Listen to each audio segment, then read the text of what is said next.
Okay guys, welcome back. Today is a note day, so we'll be taking some notes. We will have a first quiz on Friday. It's on simply one-step equations. Okay, so this two pages right here that I'm going to go over to you, I told you that you can print them out. You don't have to. It's just a reference.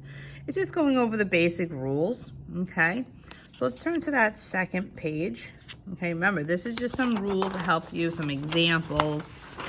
These examples would have been on the whiteboard in class. Okay, so the questions 1 and 2 we have been doing. So today's goal is to look at questions 3 and 4. Okay, so right away, the one thing I always like to have is to draw a wall. And they're telling you that y has to be by itself. And they're saying, what is the inverse? So we put it here, and I'll ask you, what is the opposite of multiplication? So the opposite of multiplication is division.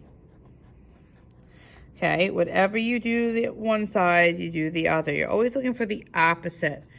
So I do 8 divided by 8. I cross out. 72 by 8 is 9. Okay, now we have a fraction here. Once again, you draw your wall. And I'll state what is the opposite of division, and you would say multiplication. And whatever you do to one side, you do to the other. See, they times 4 here and here, and they got 52. Okay, I'm going to give you another couple of examples here. So if you can, write it on the piece of paper. Okay, so we have a negative 5x equals negative 40. Okay. You gotta be careful with these negatives. At this age, you're allowed to use a calculator 100%. So I draw my wall. I put a dot there. That dot means multiplication. I'm asking myself, what's the opposite of multiplication? Okay, that was also in the notes earlier. What's that? And you will say to yourself, division. Whatever I do to one side, do the other, I have to have this negative. It has to be there. You cannot just write 5. Okay, so you cross it out, and then you type this in. Now be careful, it's a double negative. Don't just guess. Use your calculator if you have to. That is okay at this age. And the answer is 8.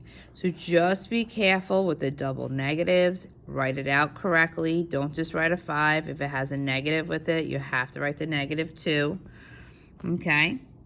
So now also with fractions here, we're going to do another one with a fraction. So we're going to have here, we'll do like 3 equals k negative 2. Okay. Once again, there's a negative. We're going to be careful. We can draw a wall here. And I always write OPP for opposite. What's the opposite of division? Multiplication. So you put that multiplication here. So I'm going to times the negative 2. Remember, if there's a negative, it has to stay with it. So whatever I do to one side, I do to the other. And once again, cross it out, make everything look nice and neat, bring the letter K down, and then negative 2 times 3 is a negative 6. Okay, this is all review from last year. Okay, let's turn the page. Okay. So for this one right here, okay, this is your classwork. Okay, make sure for the last few, you're checking on the rule what we just did. Remember to always draw your wall. Some people are forgetting. Draw your wall. Make sure it's very, very important. The equations we're going to get into are going to get a little bit more trickier. You circle this positive 13. O for opposite. Negative 13. Negative 13. Just keep it nice and neat. Cross out. X equals 6, and that's perfect. So make sure you're showing that minus 13 on both sides. You have your wall and you're crossing out. Okay, that is it for the video. If you have any other questions, go back, rewind the video, and try your best. Please submit these worksheets in by the end of the day.